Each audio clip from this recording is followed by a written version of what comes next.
आज Doubtnut app download करें। Doubtnut पर अपने सभी गणित, रसायन विज्ञान, भौतिक विज्ञान और जीव विज्ञान के डाउट्स का करो सफाया। बस प्रश्न की फोटो खींचो, एक ही प्रश्न को क्रॉप करो और तुरंत वीडियो सोल्यूशन पाओ। अभी डाउनलोड करें।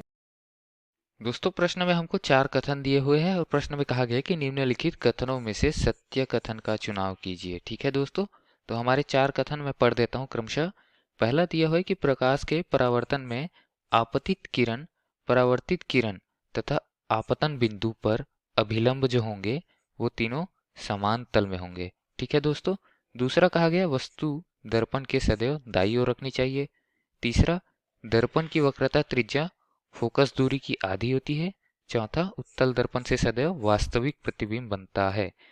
अब हम देखते हैं कि चारों स्थितियों में क्या क्या संभव है और क्या असंभव है। ठीक है, तो प्रकाश के परावर्तन में मैं एक सतह बना देता हूँ। ठीक है, तो सतह में क्या होगा, प्रकाश कोई किरण आपतित होगी तो प्रकाश के परावर्तन में आपतित किरण और परावर्तित किरण और आपतन बिंदु, मतलब ये जो बिंदु है यहाँ पर दिया हुआ है, मैं यहाँ पर दूसरी स्याही का उपयोग करूंगा ताकि ये अच्छे से दिखे। ठीक है, तीनों जो है अभिलंब तीनों समान तल में होते हैं, मतलब आपतन बिंदु पर जो अभिलंब होंगे इन तीनों के लिए ये आपतन बिंदु, परावर्तित किरण, आपतित किरण के अभिलंब तीनों एक ही समान तल में होंगे।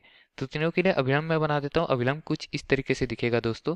ठीक है, ये अभिलंब, ये जो अभिलंब मैंने बनाया है ये आपतित किरण के लिए भी था, परावर्तित किरण के लिए भी था और आपतन बिंदु पर भी था, और ये एक ही तल में है। ठीक है, इसी तल पर है, मतलब यही जो अभिलंब है ये तीनों के लिए है। तो हमारा कथन पहला वाला जो था वो सही कथन। अब दूसरा कथन देख लेते हैं। तो दूसरा कथन में हमसे क्या बोला गया है कि जो वस्तु दर्पण के सदैव दाईं ओर बननी चाहिए। तो ये हम निर्धारित नहीं कर सकते कि वस्तु हमेशा दर्पण के दाईं ओर बने या बाईं ओर बने।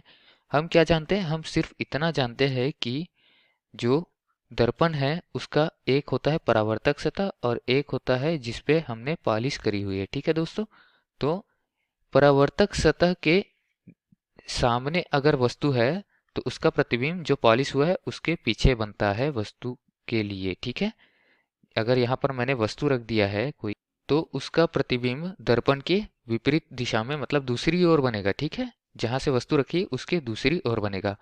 अब ये निर्भर किस पे करता है कि हमने परावर्तक सतह किस दिशा पर बनाई हुई। अगर दाईं ओर बनाई है परावर्तक सतह तो वस्तु को दाईं ओर रखेंगे, और अगर बाईं ओर बनाई है तो वस्तु को बाईं ओर रखेंगे। ठीक है दोस्तों, तो वस्तु दर्पण के सदैव दाईं ओर जरूरी नहीं है, बाईं ओर भी रख सकते हैं, परावर्तक सतह पर यह निर्भर करता है। तो ये कथन पूरी तरीके से सही नहीं है, इसको गलत बोल सकते हैं हम।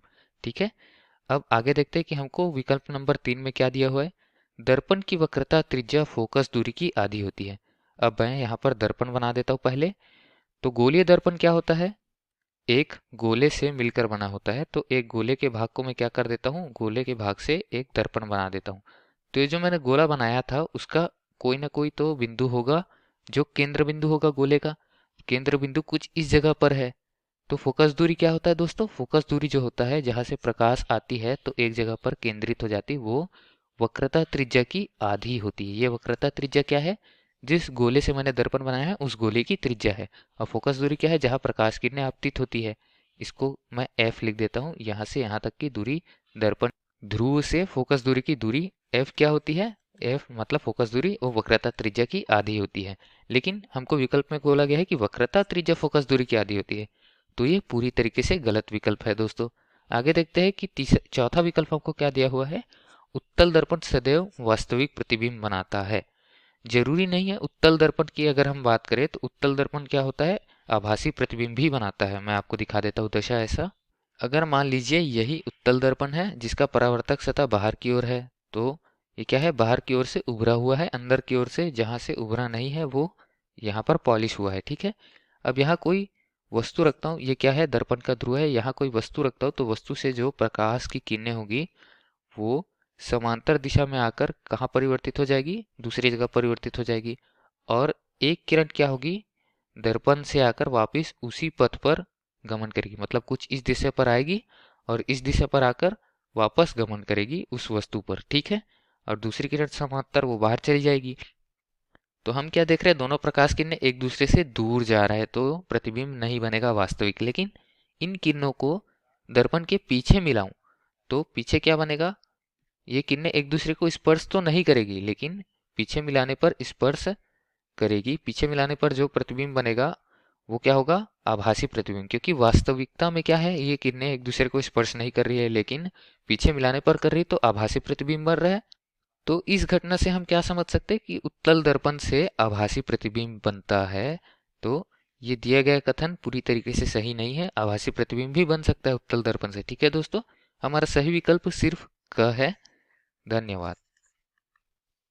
कक्षा 6ठी से 12वीं से लेकर नीट, आईआईटी, जेई वो एडवांस के लेवल तक 1 करोड़ से ज्यादा छात्रों का भरोसा। आज ही डाउनलोड करें डाउटनेट ऐप या व्हाट्सएप करें अपने सारे डाउट्स 8400 400 400 पर।